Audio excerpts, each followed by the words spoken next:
বিধর্মীদের ধর্মীয় অনুষ্ঠানে মুসলিমদের যাওয়া এটা সম্পূর্ণরূপে নিষিদ্ধ বা হারাম। এই ক্ষেত্রে ওলামায়ে কেরাম তাকে নিষিদ্ধ করেছেন। বিধর্মীদের ধর্মীয় অনুষ্ঠানে যাওয়া হারাম হওয়ার কয়েকটি কারণ রয়েছে। বাতিল ধর্মের প্রতি, তাদের ধর্মের যে অনুষ্ঠান রয়েছে সেগুলোর প্রতি সমর্থন করা এটা মুসলিমদের জন্য জায়েজ নেই। অতএব আপনি যখন তাদের এই সমস্ত অনুষ্ঠানগুলোতে যাবেন তখন কেমন যেন এই অনুষ্ঠানগুলোতে, তাদের ধর্মীয় সেই উৎসবগুলোতে সমর্থন জানানোই হয়ে থাকে। অতএব এটা সম্পূর্ণরূপে নিষিদ্ধ কিংবা হারাম। দ্বিতীয়ত, তাদের অনুষ্ঠানে যাওয়া মানে তাদের সাথে সাদৃশ্য অবলম্বন করা। রাসূল সাল্লাল্লাহু আলাইহি ওয়াসাল্লাম হাদিসে বলেছেন, মান তাশাব্বাহা বিকওমিন ফাহুয়া মিনহুম।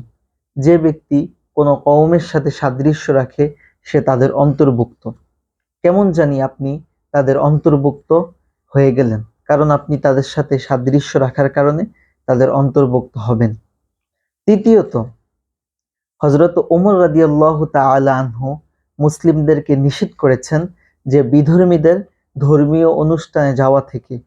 কারণ হিসাবে তিনি উল্লেখ করেন, যখন বিধর্মীদের ধর্মীয় অনুষ্ঠানগুলো চলে তখন আল্লাহ পাকের গজব তাদের সেই উপাসনাগুলোতে নাজিল হয়।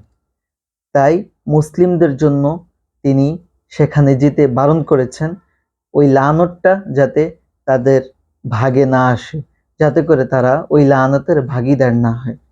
অতএব মুসলমানদের জন্য বিধর্মীদের উৎসবে যাওয়া এটা কোনোভাবে কাম্য না, বরং এটা ঈমান বিধ্বংসী একটা কারণ হতে পারে। আমাদের ঈমানকে আমরা সতেজ রাখবো, বিধর্মীদের এসব ধর্মীয় উৎসব বা তাদের উৎসব থেকে আমরা বিরত থাকবো।